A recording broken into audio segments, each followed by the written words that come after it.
drugs came down. Drugs came down for me through the food line, and came with a syringe that looked like it had been through a war. I was actually, my first inclination when I saw it was to flush it now, really quick. I can just snort this or something, but it was really dull.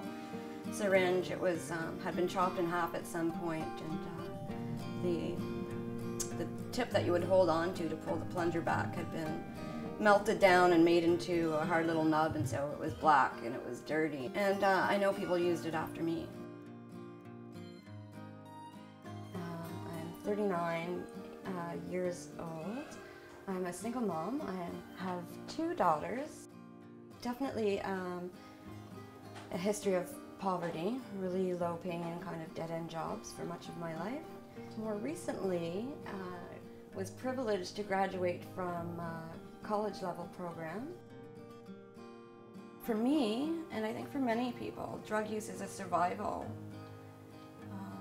It's a survival tool. So it's how you get through the day. It is how you cope. It is a way of coping.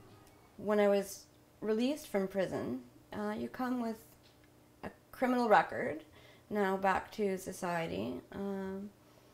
You come with that stigma, and it's very difficult to find employment. People think of you differently. People have all kinds of weird ideas and misconceptions about who goes to prison and why. Anyone who has suffered a trauma and coped with that through drug use has the potential to become a prisoner. You know, I never learned how to cope with any of that earlier stuff. Never dealt with it, never addressed it. And it affected every part of my life, my relationships, everything. Sometimes I was criminalized strictly for the drugs that were in my possession. Other times it was for what I was doing to pay for the drugs. So shoplifting usually was my thing. And that's what most of my record is about, shoplifting and drug possession. I was aware of some instances at various times where women were using used injection equipment while they were inside. Had been able to get a package from whatever means. It happens, and then of course it affects the people at home, people that you have future relationships with.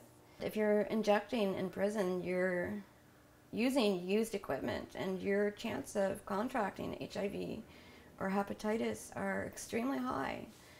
And I don't think anyone should be subjected to that. There's no reason for it.